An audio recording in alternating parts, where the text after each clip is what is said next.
going to talk about mindset for success. So, what is that? Well, the first thing we're going to talk about this evening is self image. So, what I want you to do is get a piece of paper and a pen and write down some of the stuff I'm about to show you. Because when it comes to the self image, it is really, really important. People don't realize that. And I would have never known in a million years how important it was. If you need to or you want to change the self-image to get the results that you want. So what do I mean by that? Well, when we look at our self-image is a direct reflection of us. So whatever's going on in your outside world is a direct reflection of actually what's going on internally. And lots of people don't know that. I didn't know that. When I go back to 4 or 5 years ago, when I looked in the mirror, I didn't like the person that was looking back at me. Why? Because I'd almost developed some sort of person I didn't like. I was aggressive. I was angry. I didn't like myself. I didn't like the way I looked. I used to buy lots of stuff, clothes and jewelry and cars and houses and all, but I wasn't buying them because I wanted to. I was buying them because I was trying to impress others. I was trying to impress other people. I wanted them to think about me and say, "Oh, look at that guy there. He's impressive, or he's so good, or he's wealthy." So I was doing everything for the wrong reason. Why? It's because I didn't like myself. I didn't think I was anyway good looking. I didn't think what I looked at in the mirror, I didn't like the reflection coming back at me. And this is what happens most to people. When you talk about yourself, sometimes you don't realize what you're actually doing. We all have what we call a server mechanism. Your server mechanism is your self-image, but what it is it's constantly running. It's like a computer effectively. And what you tell it is what it reacts to. So if you say I'm ugly or I'm not good enough or I'm not pretty or I'm not talented enough or I'm stupid, anything like that that you tell yourself on a regular basis, that affects your self-image. And of course, then it affects the people around you because you're a direct reflection of what's going on inside. So that's exactly what happened to me. I didn't realize at the time. And when I changed my self-image of me, I started to grow in myself. I started to adapt, and the people around me started to almost emulate from what I was missing in the first instance. So when you look at, for me, I was aggressive and angry. I had a bad attitude. So, of course, I used to think that everything around me was bad and not so good. But when I changed that and changed the way I was thinking about it, changed my reason, my perception, of course, the world got better. And as a result, everything around me got better, as well as myself. So you have to grow to love yourself before you can actually start to grow to love anything else or the world around you. And that's why the self-image is so important. So I'm going to talk you through a couple of steps to change the self-image. So even though I've talked about personally there, it actually affects you professionally. So why is that? Well, later we're going to share about the way you think and how you can change that. But when you look at the self-image and you look at the results you're getting, so maybe you're not happy with the results you're getting in the work environment or in your professional environment, well, you can change them. And purely by changing your self-image, you can change the results that you're getting. It might not happen now, but over time, it can happen. You can develop that. And of course, then you can change the self-image as a result of that. So here's what we need to do when we want to change our self-image. The first thing is you've got to want to do it. What do you want? Because again, people might say, "Oh, I'd love to do this, or I'd love to do that." Or it's a case of people do things because they need to. They need to. So it's a bit like, you've got to pay your mortgage. So you've got to get a job to pay your mortgage. So you need to have a job. You've got to pay your insurance on your home. You've got to put petrol in the car. You've got to put tires on the car. You've got to get insurance in the car. Why? Because you need to. That's not because you want to do it. But start doing things that you want. So you start focusing on, what do I want? Do I want to buy a home foreign? Do I want to buy nice clothes? Do I want to start treating my family to something? Do I want to get a better job? Do I want to have more income? So start focusing on what it is you want. That's going to get you excited. And of course, when you get excited, you can start moving towards it because you'll start getting attracted to what you want. So the first instance is, what do you want? Not what you need. The second one is, be prepared to give something up to get it. So it's a bit like when we talk about the law of attraction, which we'll talk a little bit about later.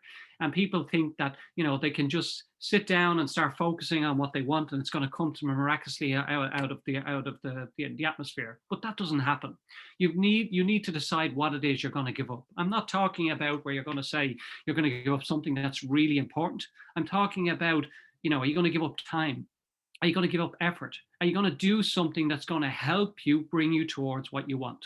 So number 3 then, this is really very important. If you find that there is something about you that you don't like, this is the ideal way to change it. So an example, when I showed you the 2 pictures earlier, one picture was of me when I didn't like myself. And when I looked at myself, I didn't feel I was healthy or happy.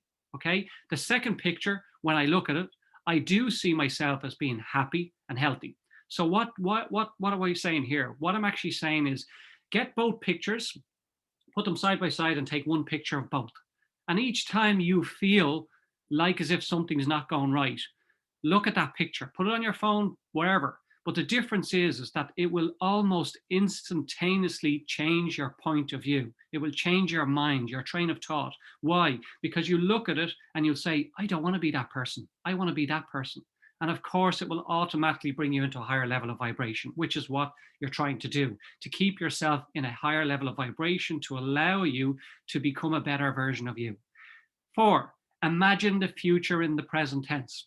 So this is a big one. What we need to do is start to look at what the future is or what way you want it to be, but start living it like as if it's now. Why? Because the mind will be drawn to that. We'll talk later about the conscious mind and subconscious mind and how it reflects or how it affects people.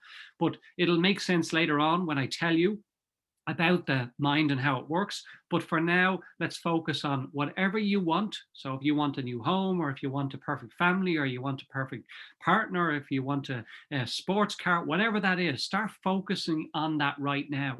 And then start feeling your emotions and attachment to it, like as if it's already after happening, because that's what you'll be drawn to then.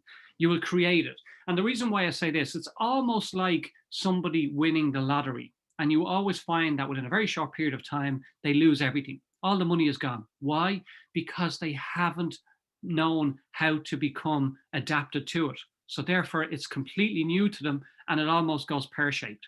It's the same as somebody going on X Factor, a young man, a young woman, they want to win it. They want to become rich and famous. And what happens? They win it. They become rich and famous and their life is in turmoil. They've destroyed their life. Why? Because they haven't actually allowed themselves to be in that situation first. But when you practice being in the future, in the present tense, so whatever you want in the future, when it comes along, you're already there. You've been there for a period of time. So it's easy. It's almost like you adapt it easily. So now, number 5, repeat the process every day. This is the real key point here. You've got to repeat it. There's no point in thinking about something today and then not thinking about it tomorrow, not thinking about it next week. And then 2 weeks' time, you decide to start thinking about it again. You do it every day because you start to feel it and believe it's happening. The last one then is the mirror exercise. So again, this is part of the workshop. Why I'm explaining this is because I want to get you to adapt these as opposed to me just telling you about them. With a mirror exercise is where you physically look in a mirror whilst you're reading out whatever it is that you want to do. So if you want to change something about yourself, in my case, I wasn't confident. So I was very confident in front of people. I was very confident in my business all day, every day. But back in the, behind closed doors in my own home, I wasn't a confident individual at all. And I wasn't myself. So what I did was every day I stood in front of a mirror, I looked and covered one eye, looked in the other eye and read out the person I wanted to be. You are a confident individual. I am confident. I am confident. That's what I used to tell myself. And then I do it in the other eye. Yes, you are confident, Barry. You are a confident person around everybody. And over time, then I created or changed my old me to a new me, to the person I wanted to be, to myself, to be normal, as I call it. So hope that's helped the self-image process. Let's move on to the next one. So again, as an entrepreneur, it's very important to remember, or any person to remember, 95% is mindset and 5% is strategy. So why do I say that? It's because most of us talk about 95% strategy and 5% mindset. Why do I say that? It's purely because that's the way we operate. And what happens is we go into or we create a problem or an issue, and then we spend all this time trying to fix it. We're so deep in the problem that we can't solve it. But when you step back from it and you start to utilize 95 of the mindset, well, then you find the solution very, very quickly because you're not focusing on the problem. You're not focusing on the issue. You're focusing on a solution. It's the opposite end. So mindset 95%, strategy is 5%.